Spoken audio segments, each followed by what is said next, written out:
Durante años, soporté el silencio. Y no era el tipo de silencio pacífico, de esos que acunan el sueño o consuelan el corazón. Era un silencio pesado, hecho de miradas que se evitan, palabras que nunca llegan, puertas que se cierran despacio para no parecer agresivas, pero que siempre duelen. Mi nombre es Elena. Tengo 78 años. Y esta es la historia de cómo, incluso rodeada de lujo, vivía en una habitación con vistas al abandono. Afuera, todo era impecable. Una casa de 2 plantas en uno de los barrios más caros de Miami. El césped cortado con la precisión de una regla. Coches tan brillantes que reflejaban el cielo. Desde fuera, el mundo veía una familia perfecta. Pero dentro era otra cosa. Las paredes de esa casa guardaban un tipo de frío que ni el verano de Florida conseguía derretir. Mi habitación estaba en la planta baja, al lado de la lavandería. Cuando me pusieron allí, dijeron que sería más práctico. Pero era como ser empujada al sótano, solo que con cortinas de flores, para disimular. La ventana daba a una pared de ladrillos, sin paisaje, sin sol. Solo un recordatorio diario de que no importaba cuánto hubiera amado, cuidado o cosido para esa familia. Yo ahora era solo un mueble antiguo más ocupando espacio. En la mañana de aquel día, Isabela estaba agitada. Corría de un lado para otro organizando una fiesta. Era para uno de los socios de David, mi hijo. Todo tenía que estar perfecto. La casa olía a flores caras y a nerviosismo. Me ofrecía ayudar con los arreglos. Ella sonrió, pero no con los labios, con los dientes. Sería mejor que se quedara en su habitación hoy, doña Elena. Solo por precaución. Usted sabe cómo son estos eventos, ¿verdad? Yo lo sabía. Era el mismo recado de siempre. No aparezcas. No molestes. Mientras ella organizaba las copas de cristal, aproveché para limpiar un rincón de la estantería del salón. Allí estaba mi foto preferida. Yo y mi marido. Jorge, un domingo cualquiera, tomando café en el porche. Fue el día en que él me llamó mi luz. Era solo un marco sencillo, de madera oscura, con el cristal ya medio opaco. Pero para mí lo era todo. Isabela pasó con un plumero en las manos. Rápida, precisa, como si limpiara el pasado. Sin querer, o queriendo mucho, tropezó con la estantería. La foto cayó. El cristal se hizo añicos en el suelo. Me agaché deprisa, con el corazón a 1000. Antes de que pudiera recogerlo, ella refunfuñó. Estas cosas viejas solo ocupan espacio. Ya es hora de deshacerse de ellas. Y tiró el marco, a la basura, como si fuera un trozo de papel cualquiera. No dije nada, ni una palabra. Recogí los trozos con cuidado, me corté el dedo sin darme cuenta. Me lo llevé todo a la habitación. Allí dentro, en mi exilio dorado, sostuve aquella foto contra el pecho y sentí el peso de todos los años que me callé. Esta podría ser la historia de tu madre, o la tuya. Deja tu like y comenta desde dónde estás viendo. Ahora, continúa conmigo. Me senté al borde de la cama y miré por la ventana. Ladrillos. Solo ladrillos. Como si el mundo se hubiera acabado afuera. Escuché risas en el piso de arriba, sonidos de copas brindando. Y pensé, ¿cómo es posible estar tan cerca de la familia y al mismo tiempo tan distante? La sangre todavía goteaba lentamente de mi dedo, pero ni me importaba. El dolor del corte era pequeño comparado con lo que sentía por dentro. No era solo por la foto, era por lo que representaba. Mi último vínculo con Jorge, con aquel tiempo en el que era vista, tocada, amada, con aquella versión de mí que reía a carcajadas y hacía vestidos con flores bordadas. Aquella noche, mi habitación parecía más pequeña. El ventilador giraba en el techo, haciendo un sonido monótono que me recordaba el pasar de las horas vacías. Escuchaba a Isabela sonreír, encantando a los invitados, y me preguntaba, ¿acaso David lo sabía? ¿Acaso lo veía? ¿O es que de verdad me estaba volviendo loca, como ella insinuaba? Escuché pasos en la escalera. Pensé que era ella, viniendo a quejarse de algo. Pero no, era David. Había olvidado unos documentos y volvió antes de lo previsto. Cuando pasó por el salón, se detuvo. No me vio, pero vio la basura, el marco partido, los cristales rotos todavía brillando bajo la luz artificial. Frunció el ceño, pero siguió andando. Subió 2 escalones, se detuvo y volvió a bajar, como si algo lo atrajera, como si por fin algo dentro de él dijera: «Ve a ver a tu madre». La puerta de mi habitación se abrió despacio. La luz del pasillo invadió el espacio, revelando mi rostro encogido en la oscuridad. Sostenía la foto dañada contra el pecho. Lloraba en silencio, como siempre había hecho. David no dijo nada de inmediato. Se quedó allí, de pie, como si me viera por primera vez. «¿Está todo bien, mamá?» Mi voz salió baja, casi un susurro. «Es solo un marco viejo, hijo». Se acercó, despacio, como si caminara sobre cristales rotos invisibles. Se sentó a mi lado. La habitación, que antes era una prisión, se convirtió en un refugio. Y allí, por primera vez en 1900 años, sentí que quizás alguien estaba empezando a escuchar mi silencio. Yo no nací en este silencio. Al contrario, me crié en una casa ruidosa, llena de voces, olor a café recién colado y pasos de niños corriendo. Fui la mayor de 5 hermanos. Crecí en La Habana, en un dúplex apretado, pero donde todo el mundo se llamaba por su nombre y nadie se iba a dormir sin un beso de buenas noches. Después de casarme con Jorge, vinimos a Estados Unidos. Empezamos de cero, él como mecánico, yo con mi máquina de coser. Hice vestidos, cortinas, uniformes escolares. Con el tiempo abrimos nuestra tiendita, y fue en ella donde David creció, durmiendo debajo del mostrador, jugando con retales de colores. Pero la vida fue pasando. Jorge murió pronto, en un accidente de coche, y la tienda, con el tiempo, tuvo que cerrar.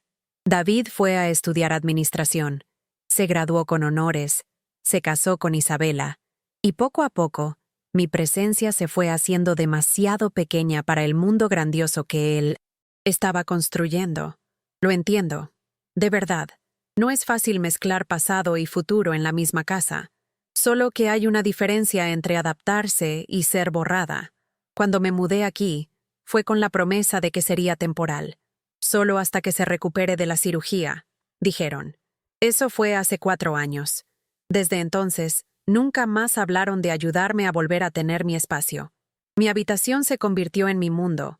E Isabela pronto se encargó de dejar claro que yo era una molestia, que soportaba solo por educación.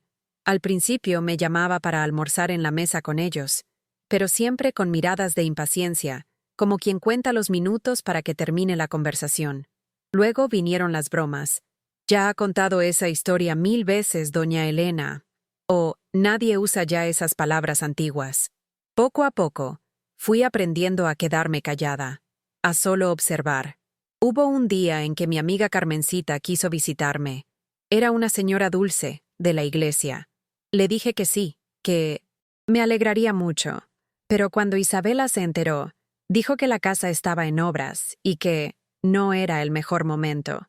Nunca hubo obras, solo había excusas.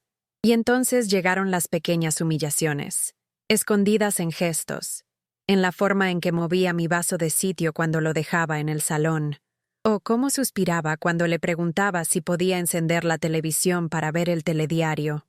Un día, necesité comprar un medicamento. Le pedí que pasara por el banco. Fue entonces cuando descubrí que mi cuenta estaba bloqueada. Ella lo había puesto todo en débito conjunto, para facilitar. Fue en ese punto donde mi ansiedad empezó a crecer. Me despertaba asustada en mitad de la noche, pensando que me habían olvidado allí. Empecé a hablar con Jorge en mis pensamientos, preguntándole si veía en lo que me había convertido. A veces, dormía con una de sus camisas, todavía guardada en una caja. David, él siempre fue bueno, pero distraído, ciego por las luces de la vida que construyó. Me preguntaba si todo estaba bien y yo decía que sí, porque no quería molestar, porque tenía miedo de causar una pelea, miedo de que me metieran en un asilo, como Isabela amenazaba en susurros siempre que David salía. Una vez, se me cayó una taza. Estaba lavando los platos que usé sola en el desayuno. Ella apareció de la nada, miró los trozos y dijo, ¿va a ser así ahora? ¿Rompiendo cosas hasta que no quede nada? Yo temblaba. No podía responder. Solo limpié rápido y me fui a la habitación. Lloré en voz baja, avergonzada hasta de mí misma. Todo cambió después de aquella noche de la fiesta. Después de que David me viera allí, sentada con la foto rota. Se quedó conmigo un rato. No habló mucho. Solo me cogió la mano. Y eso fue todo. Por primera vez en años, alguien me tocó sin prisa, sin desprecio, solo por cariño. Al día siguiente, vino a tomar café conmigo. Trajo pan cubano y café fuerte, como en los tiempos de la tienda. Yo no sabía qué decir. Él tampoco.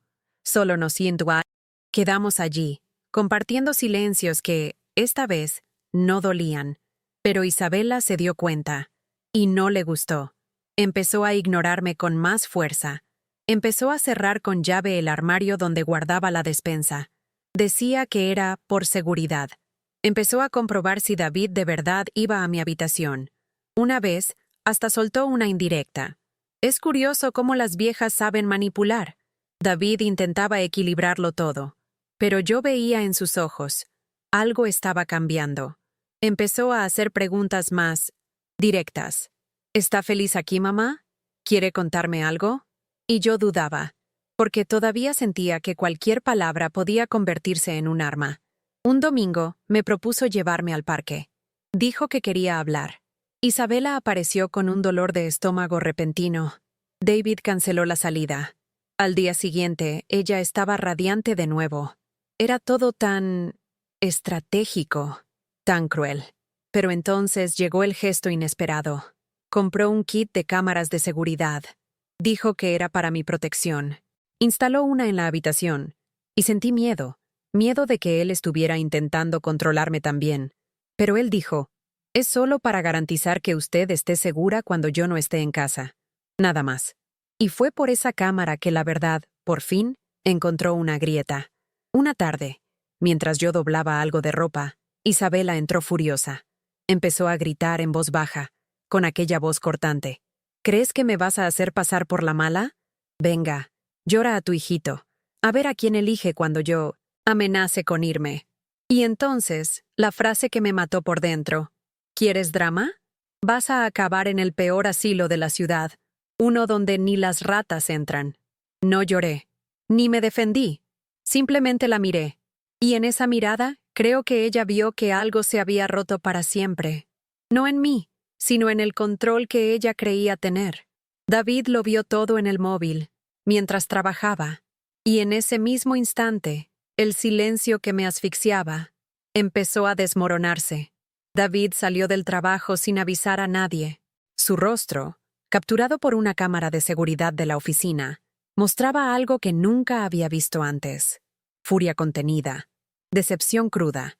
En el coche, sostenía el móvil con la grabación en pausa en la imagen congelada de Isabela, apuntándome con el dedo. No conseguía escuchar nada más. El sonido de la ciudad parecía lejano, como si el mundo entero se hubiera quedado en silencio junto a mí. En casa, la música de la fiesta aún resonaba en el recuerdo reciente, pero ahora solo se oía el tic-tac del reloj de la cocina y el sonido de la llave girando en la puerta. Isabela apareció en el salón, con el rostro maquillado, el pelo impecable y una sonrisa ensayada en los labios. «Amor, has vuelto pronto. ¿Estaba todo bien en el trabajo?» Extendió los brazos para abrazarlo. David no le devolvió el abrazo. Sacó el móvil del bolsillo, pulsó el play y le giró la pantalla. La sonrisa de ella se deshizo lentamente. Primero los ojos, luego los labios. La imagen lo mostraba todo. Cada palabra, cruel, cada gesto frío, cada amenaza. Tú estás interpretándolo todo mal. Ella estaba haciendo un drama. Isabela intentó reír. Intentó fingir sorpresa, pero la voz le fallaba. David no respondió. Simplemente caminó hacia el pasillo, con pasos pesados. Ella lo siguió, gritando en voz baja. «David, por favor, es tu madre. No está bien. Inventa cosas. ¿De verdad crees que una cámara te lo va a mostrar todo?» Se detuvo en la puerta de mi habitación. Respiró hondo. Tocó suavemente. Mamá. ¿Soy yo? Yo estaba sentada, todavía con la ropa en las manos. Había oído la puerta, los gritos, el silencio que siguió. Cuando entró, sus ojos estaban rojos. Lo he visto, dijo. Mis manos empezaron a temblar. Pensé que estaba enfadado, que, de alguna manera, ella lo había convencido de que todo era culpa mía.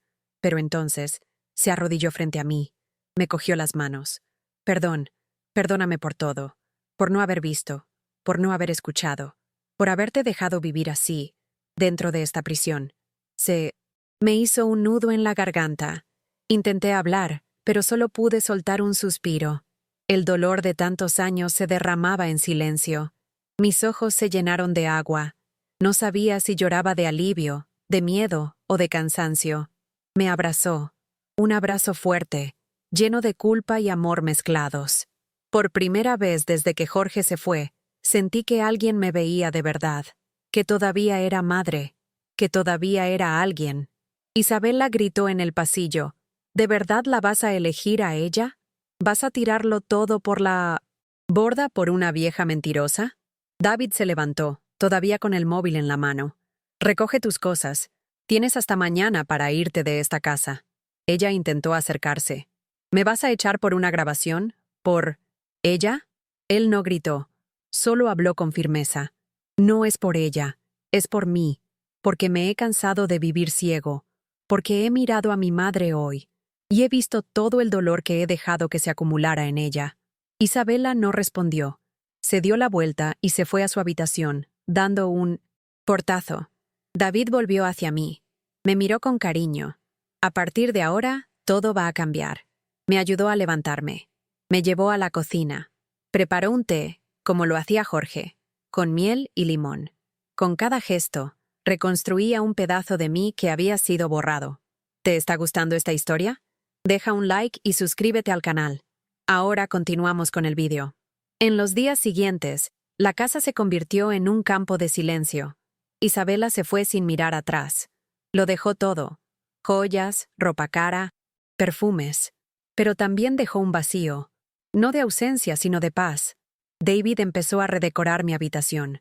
Cambió la ventana por una que daba al jardín. Pintó las paredes de amarillo claro.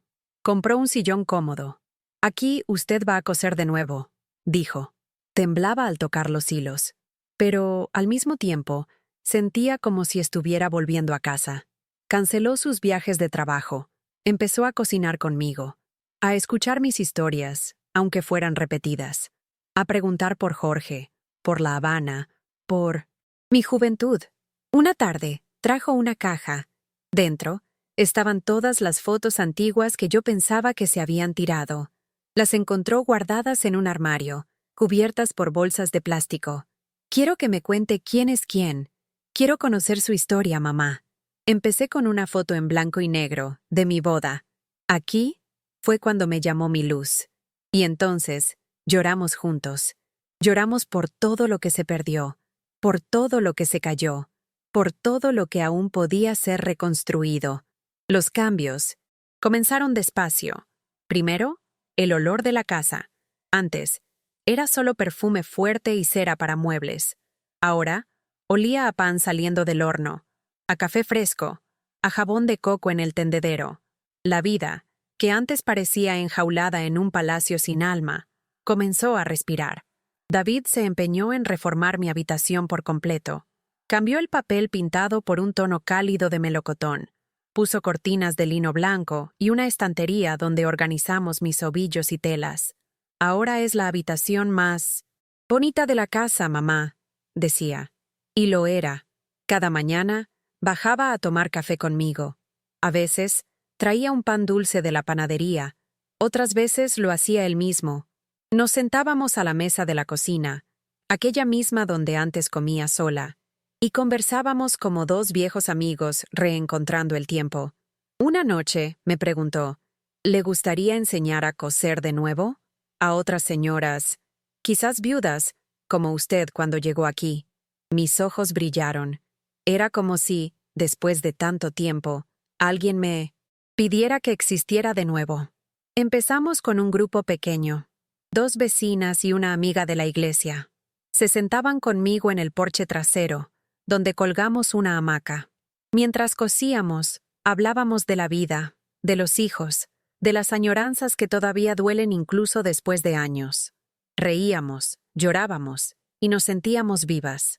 David instaló una rampa en el jardín, adaptó la casa, y poco a poco fuimos recibiendo más visitas. Viudas, señoras abandonadas por sus hijos, mujeres olvidadas por la prisa del mundo. Aquí encontraban un regazo, un té caliente y una aguja para reconstruir sus historias.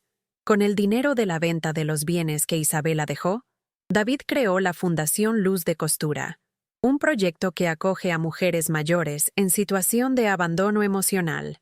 La casa, antes símbolo de lujo vacío, se convirtió en un refugio de dignidad. Yo pasaba los días bordando nombres en las toallas de la fundación.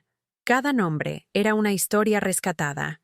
Una tarde, bordando el nombre de mi doña Mercedes, David se sentó a mi lado y dijo: «Mamá, si algún día tengo una hija, quiero que se parezca a usted, fuerte, dulce, y que nunca dejó de amar, incluso cuando nadie la veía». Lloré, no de tristeza, sino porque era bueno, por fin, ser vista con tanto amor. Poco a poco, David empezó a dar charlas sobre los derechos de los mayores. Visitaba asilos, hablaba con cuidadores, llevaba donaciones. Yo creía que mi misión era crecer económicamente, pero mi misión era cuidar de quien me enseñó. «¿Qué es el amor?», decía.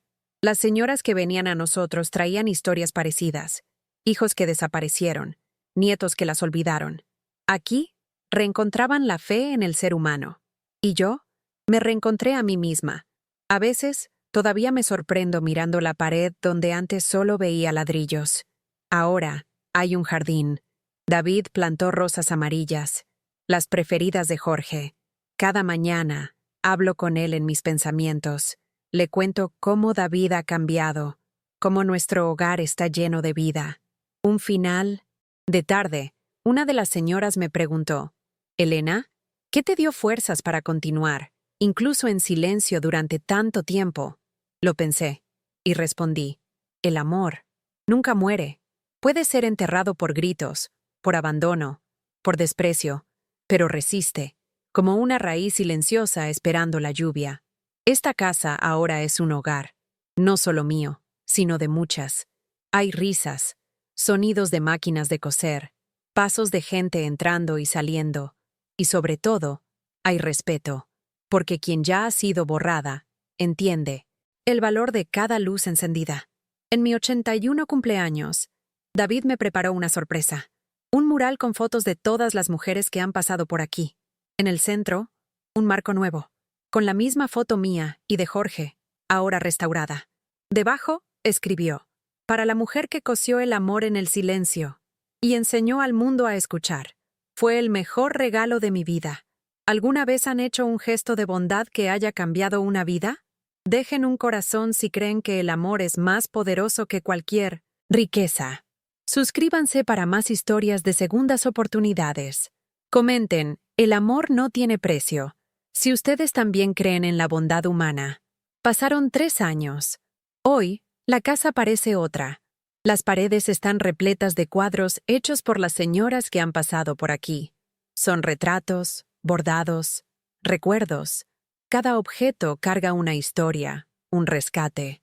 El sonido que domina el ambiente ya no es el silencio incómodo, sino la risa de las tardes llenas de té, pastel y conversaciones que curan. Tengo 81 años. Mi pelo está aún más blanco, mis manos más lentas, pero dentro de mí hay una ligereza que nunca imaginé volver a sentir. Ya no cargo con el miedo de ser olvidada, porque ahora, todos los días, alguien me llama Abuela Elena. La Fundación Luz de Costura ha crecido. Ahora tenemos 2 plantas dedicadas al acogimiento. En la planta baja, una sala de costura con máquinas nuevas. En la planta de arriba, habitaciones sencillas, pero llenas de cariño. Recibimos a mujeres de varias partes de la ciudad. Algunas vienen traídas por vecinos, otras por voluntarios, pero todas llegan con la misma mirada. Esa mezcla de vergüenza y esperanza. David sigue al frente de todo. Dejó su trabajo en la antigua empresa y pasó a dedicarse integralmente a la causa. Dijo que nunca se había sentido tan realizado. Y yo lo veo en el brillo de sus ojos. Cuando camina por la casa, es llamado «Hijo mío» por decenas de voces diferentes. Una vez por semana, organiza círculos de conversación con nietos y abuelas, jóvenes que han aprendido a escuchar, a cuidar, a valorar. Y entre estos jóvenes surgió alguien especial, Mariana, una trabajadora social que llegó para ayudar en la fundación y acabó ayudando a David a amar de nuevo. Se casaron en el jardín de la casa, con todas nosotras presentes. Fue una ceremonia sencilla, llena de flores hechas de tela y promesas dichas con los ojos. Yo llevé las alianzas, con las manos temblorosas, pero el corazón firme. Hoy tengo una bisnieta, Clara. Cuando corre por la casa, con el pelo rizado y los ojos curiosos, veo a Jorge sonriendo. Y pienso, ¿quién diría que, de aquella habitación oscura con vistas a ladrillos, nacería un hogar tan lleno de luz? A Clara le encanta coser. Ya tiene su propia caja de hilos.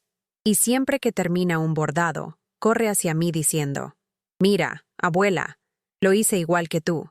Y yo sonrío, porque sé que el ciclo se está cerrando, pero esta vez, con amor. Sí, hubo dolor. Sí, hubo silencio. Pero también hubo valentía, hubo reconciliación. Y sobre todo, hubo escucha. Porque cuando se escucha a una mujer mayor, el mundo entero aprende a amar mejor. Y si has llegado hasta aquí, que sepas, nunca es tarde para transformar el dolor en cuidado. Nunca es tarde para coser un nuevo comienzo.